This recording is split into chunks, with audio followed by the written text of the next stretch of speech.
ನಮಸ್ತೆ. ಓಂ ವಿಘ್ನೇಶ್ವರಾಯ ನಮಃ. ಸಂಕಲ್ಪ ಅಂದರೆ ನಾವು ಪೂಜೆ ವಿಧಾನದಲ್ಲಿ ಒಂದು ವಿಧಾನ.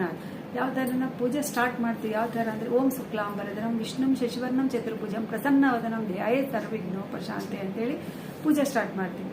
ಪೂಜೆ ಸ್ಟಾರ್ಟ್ ಮಾಡಿದ ಕೂಡಲೇ ನಾವು ಆಮೇಲೆ ಏನು ಮಾಡ್ತೀವಿ, ಆಚಮನ ಮಾಡ್ತೀವಿ. ಆಚಮನ ಮಾಡಿದ್ಮೇಲೆ ಸಂಕಲ್ಪ ಮಾಡ್ತೀವಿ. ಸಂಕಲ್ಪ ಯಾವ ಥರ ಅಂದರೆ ಒಂದು ಅಡ್ರೆಸ್ ಥರ.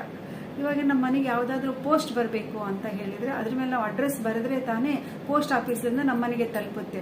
ಅದೇ ಥರ ನಾವು ದೇವ್ರ ಹತ್ರ ಕೂತ್ಕೊಂಡು ಸಂಕಲ್ಪ ಮಾಡಿದ್ರೇ ಅದೇ ದೇವರಿಗೆ ತಲುಪುತ್ತೆ ಅಂತ. ಯಾವ ಥರ ಅಂದರೆ ನಾವು ಯಾರು, ಎಲ್ಲಿದ್ದೀವಿ, ಹೆಂಗಿದ್ದೀವಿ ಅಂತ ಹೇಳಿದ್ರೇ ಅಡ್ರೆಸ್ನಲ್ಲಿ ನಮಗೆ ತಲುಪುತ್ತೆ ದೇವರಿಗೆ. ಅದೇ ಥರ ಸಂಕಲ್ಪ ಅಂತ ಹೇಳ್ತಾರೆ. ಸಂಕಲ್ಪ ಯಾವ ಥರ ಮಾಡಬೇಕು ಅಂತ ಹೇಳಿದರೆ, ಇವಾಗ ನಾವು ಎಲ್ಲಿದ್ದೀವಿ, ಭಾರತ ದೇಶದಲ್ಲಿ.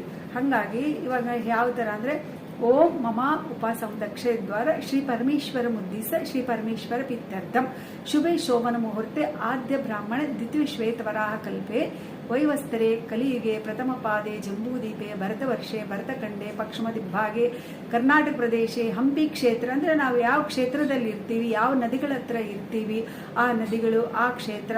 ಇವಾಗ ಹಂಪಿ ಕ್ಷೇತ್ರ ಕೃಷ್ಣ ತುಂಗಭದ್ರಾ ಕಾವೇರಿ ಜಲೆ ಸುಗೃಹೆ ಅಂದರೆ ನಾವು ಯಾವ ಮನೆಯಲ್ಲಿ ಇರ್ತೀವ ಅಥವಾ ಬಾಡಿಗೆ ಮನೆಯಲ್ಲಿ ಇರ್ತೀವ ಆ ಥರ ಅಂದ್ಕೊಂಡು ಸುಗೃಹೆ ಸಮಸ್ತ ಬ್ರಾಹ್ಮಣ ಹರಿಹರ ಸನ್ನಿಧೌ ಆಸ್ಮೀನ ವಾರ್ತಮಾನೇನ ವ್ಯಾವಹಾರಿಕ ಚಾಂದ್ರಮಾನೇನ ಶ್ರೀ.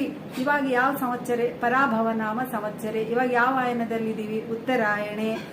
ಯಾವ ಪಕ್ಷದಲ್ಲಿದ್ದೀವಿ, ಶುಕ್ಲ ಪಕ್ಷೆ.